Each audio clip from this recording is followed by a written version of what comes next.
Take a deep breath. You're in the hydrophone with Jorge Cervera Hauser.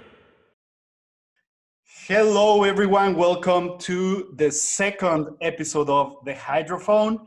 My guest today is a very good friend of mine. I've known him for about 8 years now. It's been a long run, lots of adventures in places like Baja, like the Bahamas, not Brazil, but we're going to get into that later. He's Eli Martinez. Welcome to the hydrophone. How are you, Eli? Doing all right, man. It's good to be on your show. Super excited and super honored to be a part of it. I did want to throw in there, by the way, it hasn't been Guadalupe either. Just put that out there. Just saying. And given the current situation, I don't know if that's ever going to happen, but we're going to try. Got to work on that. But yep. Okay, man. Well, so I have my whiskey, you have your beer, and we're ready to start. See, it's cold enough yet? Yeah, we're good. All right. Cheers, Eli. Oh, that's a nice sound. Cheers. Okay, so long before you were the guy putting tiger sharks in tonic immobility underwater, wearing your baseball hat backwards, you were touring rodeos as a bull rider. How was that like? How did you take the leap from being a bull rider to being a shark tamer?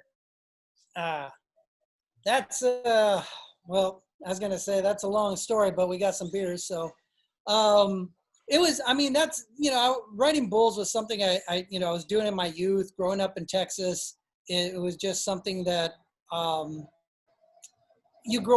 up in Texas, that's something when you're really young, bull riders always had a big impression on me. They were always just this almost like a mythical person, just this true cowboys and this, when you're really young and looking for role models or looking for people to look up to, bull riders were always just somebody that I always kept on a pedestal. So when I had the opportunity to try it, it was just something that I was drawn to. And then, getting on that first bull, the rush and the fire of riding a bull was just, there's no way to explain it. It's just one of the most insane, amazing, scary things you'll ever do in your life. And the magic of actually of matching a bull jump for jump and staying with an animal for 8 seconds that really wants to kill you and throw you off your back. There's just nothing like it in the world. So I was automatically drawn to it, and it was just something I did for so long. Towards the end, towards the time that I got drawn away from bull riding into scuba diving, it was one of my really good friends got certified, and it was always something I wanted to try. And he told me about scuba diving and how exciting it was, and I was just I just had it in the back of my head. But I was full on riding bulls, and I was traveling and we working on my pro permit. And then it got to the point where actually one of my pro events, I cracked my hip on a bull, so I gave myself 3 months to heal. And it was during that time that I said, well, what am I going to do with myself? I was just I had to be doing something all the time. And so I just said, well, it's a good time to get my scuba certification. So got certified. It was at that point that I was like, okay, now I want to go diving. So I used that excuse to take my wife on a vacation. It was just to go diving. So I took her with me and went to Cozumel, and I saw a shark, and that was pretty much it, man. It was I think that moment right there was what truly set me on this journey, was seeing that animal and being in the water and thinking that if I saw a shark, it would try to attack me. It was going to come after me, but quite the opposite happened. It was, I swam after the shark, and the sharks, swam away from me. And and coming out of the water that day, it was just all these new questions came in my mind. Like, why didn't he attack me? Why didn't he eat me? Why? And that was it, man. I mean, I came back. After I healed, I went back to my next rodeo, and I was sitting behind the chutes. But all I had was Caribbean music, blue water, sand, and sharks, and scuba diving, and that was it. I knew at that point, I want to go shark diving, and so I basically hung up my spurs, literally, and I never looked back. That was my last event, my last bull, and never went back riding again. I cracked my hip on a bull. That's a sentence you don't hear very often. What you just described, that what you were thinking about on your last rodeo, it sounds like a Jimmy Buffett song with sharks in it. Yeah. I think, Eli, and correct me if I'm wrong, but I think there were two turning points in your shark diving life. Of course, it was when you started with Shark Diving Magazine, and then there was this film, this shark documentary you made with Andy Merck called The Summer of the Sharks. I believe, from what I know you, is those two really shaped you. Did they? What was first? How did they shape you?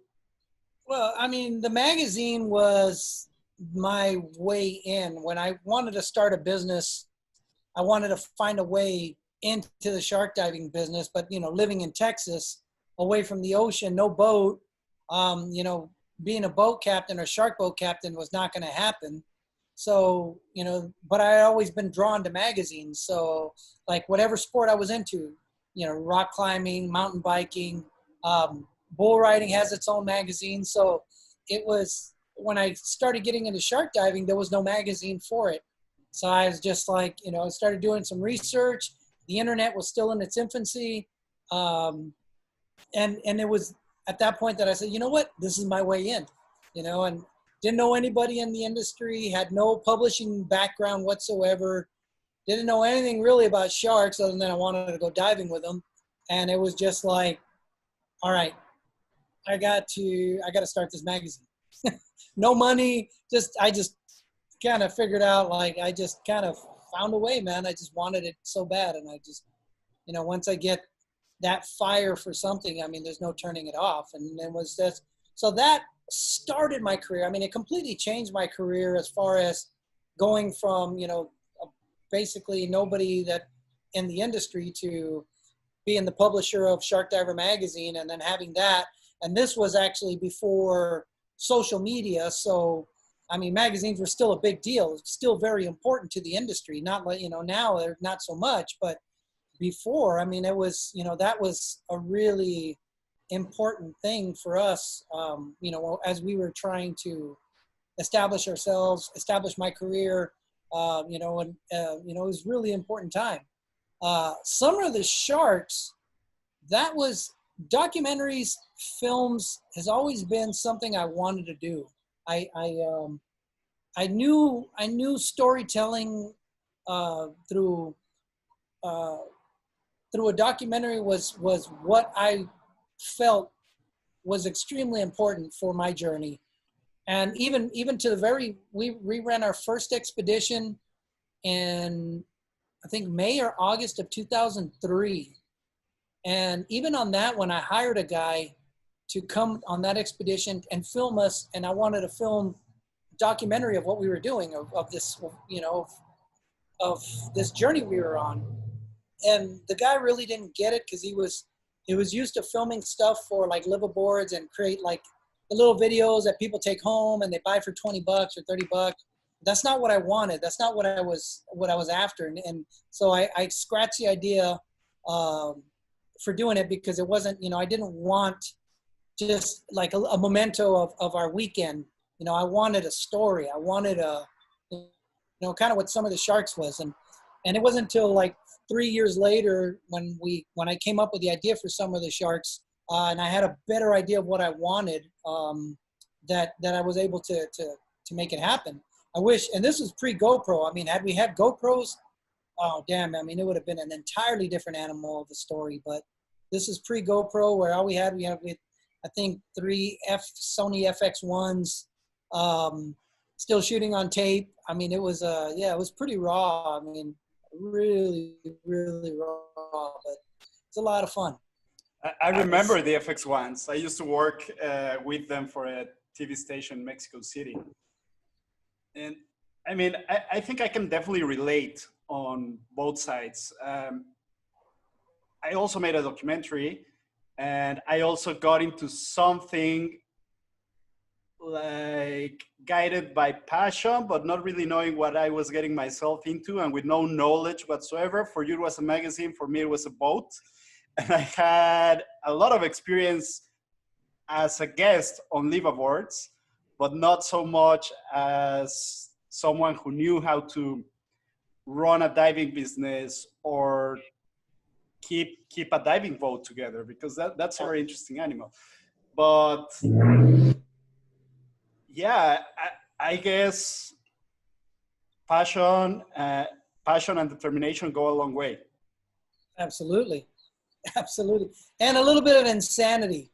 I think that is definitely, you got to be a little crazy to do these things, you know. I mean, to go from being the guy that's on the boat and, you know, to being the guy that's underneath the boat, you know, trying to keep it going, trying to, you know, deal with all the crap that goes with it.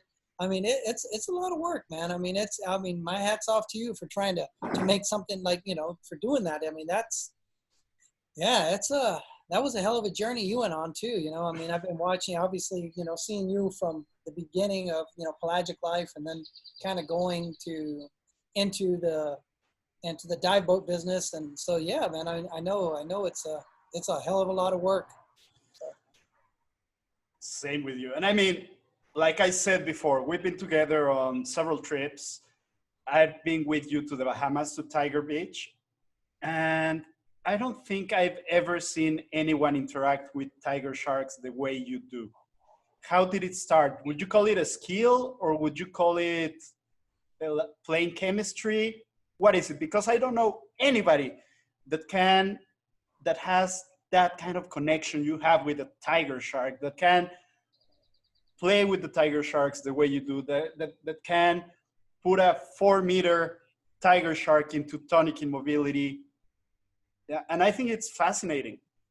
I mean, that has just been a journey of trial and error. I mean, it went from actually, you know, having that first tiger swim up to me and then just kind of spinning in my hands and not really understanding why she did that. And then, you know, evolving and going from, you know, that happening once to happening once a week, or, you know, once a trip, to, you know, if it's a 5-day trip, once a day, to once every dive, to being able to manipulate and play with them, and understanding when a tiger feels like playing versus when she doesn't feel like playing, because I can't force a tiger to do anything she doesn't want to do. I can't force a 1,000-pound tiger to stand up on her head if she doesn't feel like it.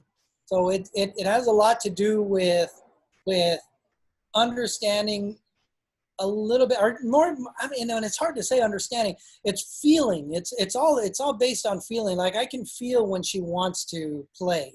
I can, you know, when she's moving in my hands, I can feel it. And if she doesn't want to, I know right away. And I kind of just, well, stop right there, or stop mid, you know, as she's playing. Like, she might be interested, and then all of a sudden she'll like decide no.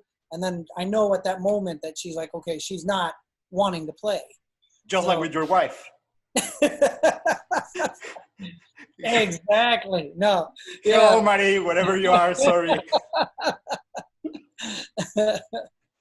But yeah, I mean, that's really what it's been. I mean, it's been just more trial and error, more not, you know, trying to see what makes her do that versus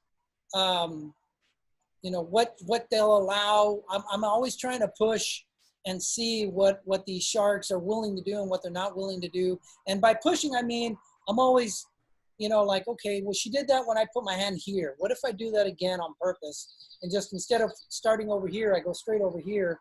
How will she react? And you know, and trying to figure that out.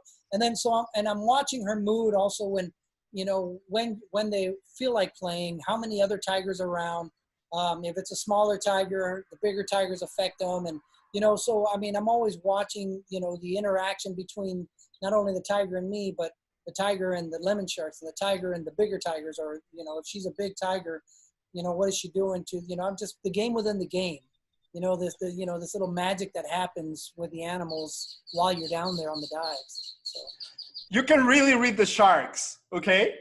That works. And I know because there was this one time we were on a dive together, and I got distracted for a second, and then you actually yelled at me or screamed at me underwater. And when I turned around, there was this tiger shark with half of my camera's dome inside of her mouth already. But you noticed that seconds before she even tried to do anything. And I was really impressed. I have the video, and you can tell that you realize what's going to happen even before it happens. So you can tell you've been around those sharks for a long, long time, and that you can really know what's going on with them. Sometimes it's pretty easy. They you can read them, when a tiger tigers would deliberately try to avoid a diver. Like they go out of their way, like if they're swimming up to a diver and then you can see them, turn their head or move.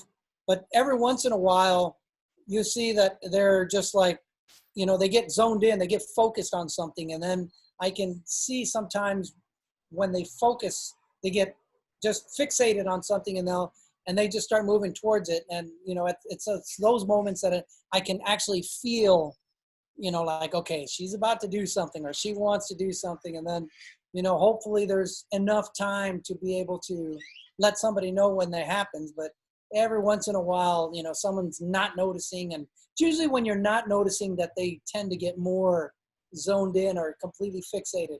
It's like they know you're not looking. And then she knew you weren't looking. So. And speaking of being in the zone, there's this photo of you that went seriously viral. And it's been circulating around the web for a while. And it's you high-fiving a shark or a lemon shark high-fiving yourself. And it's really funny. It made a lot of noise. And I wanted to ask you, what's your favorite meme about that photo and why? Well, that one I've always loved that meme. It says, "You might be cool, but you'll never be high-fiving a shark cool." And that's that one's my favorite. That's that one meme. I'm like, one day I'm going to get a small print of that just because it's that one. Whoever did that I thought that was awesome, man. That was really cool. And what's the story behind it? Did you force it? Did you know you wanted? No, actually, no. Far from that. It was so this shark I work with. Her name is Taxi is a lemon shark that I spent a lot of time with. I think I've known her for like 12 years, and she has this thing where I would hold my glove out or I kind of hold it flat, and she would stick her nose on it, and she loves the way it feels on her nose. So she'll throw her head back and forth. She's one of the only lemons that does this. And she'll literally just shove her nose into my glove and then just rub it back and forth. And so it was on one of these motions where I had my hand out and she rubbed back and forth and then she turned her body, but it just kind of happened at a time when they were capturing images. And it was my buddy. Sorry about that. My lap shark. And my buddy just happened to snap that photo. And when he showed it to me, he's like, "Oh, look, hey, high five." And I was like, it's a little blurry, Paul. Show me something, because my buddy Paul was, at the time, he was taking a lot of photos of me interacting with the sharks. And I said, it's a little soft. See, what else you got? What else can I share? So he shared it on his on Facebook anyway, and then it was 6 months later, one of these, these guys that write for the UK magazines and the newspapers, he sent them a message, say, "Hey, can we publish it?" And then it was right at that point, and it just exploded when he shared it. And it was a guy high fives a shark. After that, it went everywhere, and all the major newspapers, magazines around the world. I think it was on Entertainment Tonight. Like it was crazy. It was a crazy time. And I think of like 60 million views and all the magazines, all the newspapers, I think we made like $1,000 off that thing. No, basically nothing. But it was fun, and it was just neat seeing it everywhere. And my boys would come back, and on their favorite websites that they would follow, like, hey, look, that's my dad's on there. So that to me was kind of cool that my boys were seeing me everywhere at the time, and yeah, it was kind of neat. Awesome. Well, parenthesis, what kind of dog is it, and what's its name? So we can at least imagine who's barking on the background. Hello. Hello. This is Polo. Hello, Polo. He looked like a tiny little polar bear when he was a pup.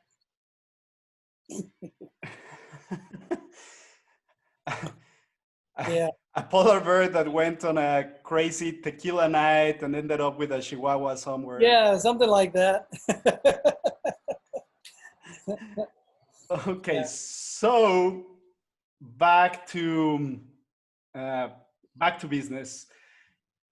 For a long time, you were focusing on running a lot of Bahamas trips, leading trips to Tiger Beach, and suddenly, I think, well, at least for me, it was like overnight. You were all over the place. You were in Norway, in Africa, in Mexico, leading trips. Tell me more about that evolution in SDM expeditions. So for me, I mean, growing up, I've always been an animal guy. I love animals. I'm just crazy about all types of animals, from lizards to birds to sharks. And I kind of, when I started the shark thing, I kind of started pigeonholing myself into the shark world because it was Shark Diver magazine. So we started writing a bunch of stories, but then, seeing a lot of the, I think what kind of changed it from was the crocodile stuff. When I saw you guys come back and you guys, when Pelagic Life went and did the crocodile, and I was like, holy shit, okay, I got to do that. I got to do that. And then that's kind of, and I wanted to run the stories in the magazine. And, when we started the magazine, I started branching off a little bit and started trying to change up to not just sharks, but, a little bit of the, like striped marlin and crocodiles. And, I like the idea of kind of adding a little depth and some of the other large predatory animals, not just sharks, because there's a lot of, really sexy animals that are great for storytelling. And, these animals they make a perfect fit for our magazine. And so I started telling those stories, and then it just kind of opened up my passion for wanting to do other things besides sharks. For years it was just the different shark expeditions that we were offering and the different stories of sharks. And then I said, all right, I gotta just branch out and I gotta do more, because it wasn't just so much for the readership, but for myself, is I wanted to see these animals as well. I was super excited about wanting to be a part of that world, wanting to see other things as well. And then, so yeah, we started doing that. And I think when the crocodile thing became realistic for us to offer, I started offering the crocodile trips, and then it just kind of went from there, and then I started the sailfish on bait balls and Cancun, and then it went into a little bit of whale stuff. And then it was on our beluga trips that when we were out there that there was polar bears as well. And it was seeing that first polar bear and being in an area like, less than 20 feet away from the animal and being right there in its world and around it. And I was like, this is so fucking cool, man. I was like, yeah, we got to do more of this. And so that after that, I just started putting them out there and seeing if people would be interested. And some people were. And so we started offering it and giving it a shot. And, and it was a lot of it more because, I fell in love with the idea of going to these places and seeing these animals as well. And just want to see if people wanted to join me for the ride. So. So what has been your most fulfilling trip that has nothing to do with sharks, and why? Like land-based or underwater? Whatever, just no, not sharks, anything else. Orcas. Orcas, man. I mean, there's just, that Or is a magical animal. Like there's just this, I don't care where I see them. I mean, whether it's Norway and all these different places or Baja, I mean, orcas are just magic. I was gonna get there. This is gonna turn political. You've seen you've seen orcas in Norway. You had an incredible orca encounter in New Zealand. I will never forget the day I woke up to your email with those photos, and I was dying of jealousy. And then you've also seen orcas in Baja in a trip in an expedition that I created a couple of years ago, or was it last year? And it was a very cool encounter. But so Norway, New Zealand, or Baja? Ooh. And I've also seen them in Africa, but that one, we got cheated out of that one. And it was on the sardine run, and we had orcas. I mean, literally like right next to our boat where we could have touched them, and we were moving to get in front of them, and they dropped and disappeared, and we couldn't find them. Now you're just bragging. Well, no, I didn't get in the water with him there. That one kills me. He was right there. I literally could have touched him, and as we were getting ready to jump in, they disappeared, and we lost our window to try to see them underwater. But I mean, like I had them right next to me, but still, it still kills me that I didn't get to see them in the water. I mean, it's painful. But I mean, everything is special for its own reasons. I mean, if I had to go for quality of an encounter, it was New Zealand. It was easily the best experience I've ever had with orcas, with anything, period. And I mean, bar none. I mean, because on that expedition, I literally got to play with a wild orca and had an orca swimming around me and almost, like inspecting me, watching me, and but we were, swimming around together as it was doing that. And that to me, I know I'm definitely not the first person to have an encounter with, like we're in interaction with an orca, but I'm definitely one of the few who got to dance with one for, just a wild orca. And that to me is just like, there's no words for that encounter. I just can't explain that one. But, are those residents? I believe they are. But they travel around the entire island. I think they'll go from north to south island, and they come. I know they were there for the blue nose fish. They were feeding there and feeding on sharks and stingrays. That became famous in a famous area. That's where the first footage of orcas eating stingrays came out of, and then your stuff. The stuff you guys were filming in Baja was next, but I mean, that was like the first time that it was ever documented, where orcas were eating stingrays. I would say, I don't think they're transients. I think the stuff you get in Baja are transients, and yep. Yeah. So that's what I was gonna say. Mine are cooler than the New Zealand ones. They're more badass than the New Zealand ones. Yeah. Well, I got to see those guys too, man. I'm super pumped about our encounter with them as well, man. It was that one, talk about, scary, sketchy, but I mean, just being able to pull it off on that first day and just seeing them for having been 2 hours in the water with them. I mean, there's just one of those things you just can't explain, describe. You'll never do it justice. And there's a funny story about that encounter. My very first guest on this show was Amos Nahum. And you were the one the very first one to book my orca trips last year. Mm-hmm. And then Amos told me he wanted exclusivity for the trips. So if you want to do it, it's only on 2 conditions. We have to respect Eli's week, and he's still gonna run his expeditions for whenever he wants.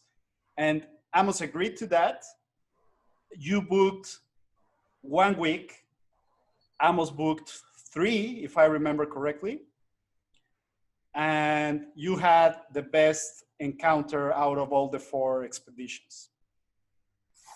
It was special, man. It was really, really, I mean, for 2 hours we had them, and they were just, it was, I mean, it's still something I think about, talk about all the time. I mean, and just dreaming about getting back there, and thinking about also the encounters. I mean, hell, the day I was getting there, the day I arrived, you guys had orcas in Cabo, this past year. Yeah. And then having to listen to your stories about, the magic. I mean, you spent hours with them. I mean, that's the stuff. I mean, that's the shit I care about right there, man. I mean, it's just quality time interacting with these animals. Like, I mean, I've never cared. Like, I mean, all the, there was a lot of hoopla around what we were doing, and as far as, the shark rolling stuff, and, there was a lot of, publicity behind it, and we were able to create a name for ourselves, and that helped us, as far as building our business. But I've never really cared about any of that stuff. I never really cared about the accolades or the, people, talking high about you. What I've always cared about the animal.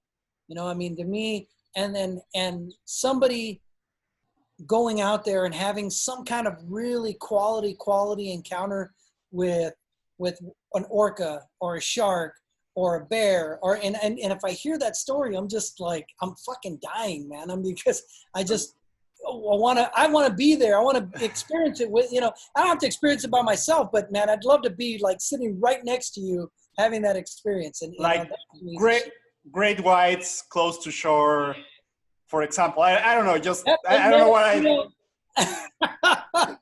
I will never.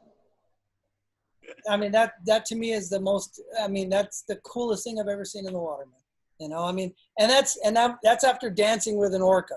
That is the coolest thing I've ever seen in the water. So.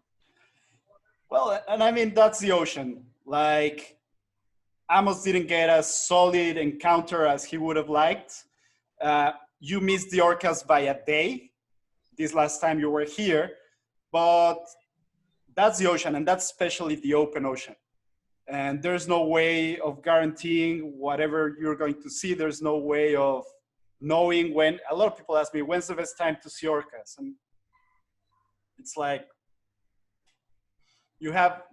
there's better chances when there's food around, but still they move a lot, they cover large areas, and it's impossible. And I will never, ever, ever sell an expedition where I guarantee you're going to see orcas or anything. Neither will I. I mean, that's something I won't say either, that, there's no, we try to go during the best time. We try to have the best experiences, but like, I've never say there's a guarantee that we're going to see the animal, and I think that's the reason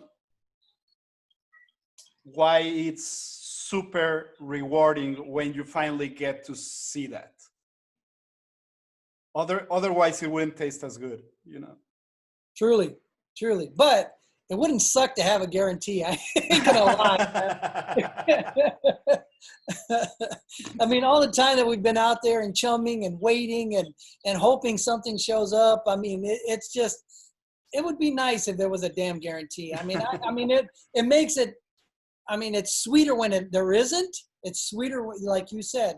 The music is a lot sweeter, but I mean, it's just nice to know, like, okay, you get, if you're going to see an orca, you're going to see an orca. I mean, that would be nice. But it is what it is. Nature's going to do what she's going to do. And she has a very weird, very dark, and very fucked up sense of humor. He does. But she's gifted us. She's gifted both of us. I can say that, And sometimes it's not just nature, because one of these trips that had nothing to do with sharks, you were going to go see the green anaconda for the first time in Brazil, you were putting that trip together. I jumped in. I was on that trip. And somehow, very last minute, I ended up leading the trip because you weren't there. And that was in nature. What happened? Tell us that story. That was my American arrogance and not realizing that Americans are not allowed to go everywhere they want to. It turns out at the time you needed a visa, and I get to the airport. I'm actually, and I'm running late. I mean, it was just one thing after another with that trip. I get to the airport. I'm running late. I run in like super pumped that they're going to let me on the plane. She's got my passport. And then, she's about to hand me the ticket. She's like, "Where's your visa?" I was like, "Visa? What visa?" And she's like, "Yep, you need a visa to go to Brazil." And my heart just sank, man. Like, I mean, literally, I dropped like, that's, I mean, after the ride back to the hotel after that was the longest, hardest, like, you want to talk about somebody sulking. Like, not only did I let you guys down for that trip, but, the fact that I wasn't going to be there for the magic that you guys are going to experience was just, it's still to this, like, one of the toughest things I've ever experienced. Like, my toughest, day, like, for adventures that I've ever had. And it was a very good trip. I know it was. I saw the photos. Fuck. I mean, I'm super, super pumped for you guys that you guys had an amazing adventure, and it was epic and super, super happy. But I mean, just the part of me was just dying every fucking day that I saw that. We even took the luxury of going looking for jaguars. It was like, okay, we've had enough anaconda. Let's go to the Pantanal. Let's try to find some jaguars. It was pretty cool. Mating anacondas. I mean, you guys had everything, man. Jesus. Yeah. Yep. And then the following season, we get out there. Or no, before even leaving on the plane for the trip, I had it in my head. Okay, time to go. I'm leaving on it was like the 15th, and then I'm just casually hanging out. It's like the morning of the 14th. I know I'm leaving on the 15th, and I look at my plane tickets for the 14th. It's like, are you kidding? And so I spent the next couple of hours on the phone with the airlines, trying to see how I can make it work. And like, it was just one disaster after another. Then, almost didn't make it on the trip. I was, late, but we still made it. And then I get there and we have a cold front. Like, it was just like, yeah, for 3 days, a free cold front. Like, this is the dry season. It's not the rainy season. It was raining every day, and it was cold as shit. I mean, it was freezing. So the snakes weren't active. So, I mean, it was just like one thing. I mean, like, it was like, felt like it felt cursed almost. Like I like did something wrong, and it was, I was paying for it, and, but thankfully on the 4th day we woke up, it was, it was super warm out, and snakes were hanging out on the banks, sunning themselves, because it was the first day of the sun. So all, the snakes were out, and then we were able to make it happen. But wow, that was close. Yeah. So I cried, man. I saw that snake. I fucking cried, man. I really, really did. I just, it was emotional. I'm happy for you, Eli. You deserve it. As you know, this is only the 2nd episode. I didn't do this with Amos, but I'm going to start doing what I call the close encounter trifecta to wrap it up for the show. And what I call the close encounter trifecta goes like this. You have to tell me the most awesome, the scariest, and the most moving encounters you've had in the wild. So awesome, scary, moving, go. Okay. Awesome would be swimming in a bait ball with orcas and humpbacks feeding on it in Norway. That's definitely one of the most awesome things I've ever done. Scariest, having my elbow in the mouth of a tiger shark was probably one of the scariest things I've ever experienced. Nothing happened, by the way, just in case somebody asked that. And moving was dancing and playing with an orca in New Zealand. It was easily the most moving, beautiful thing I've ever done. Excellent. Well, Eli, it was a pleasure having you on the show. You're a very good friend of mine. You're someone I really care about, and I'm thrilled that you're being part of this. So thank you for your time, the audience for listening. Don't forget to subscribe. The podcast should be up on Spotify and iTunes by the time you listen to it. And see you next week. Thank you, Eli. This was the Hydrophone, and thank you so much. It was a pleasure, brother. This was the Hydrophone with Jorge Cervera Hauser.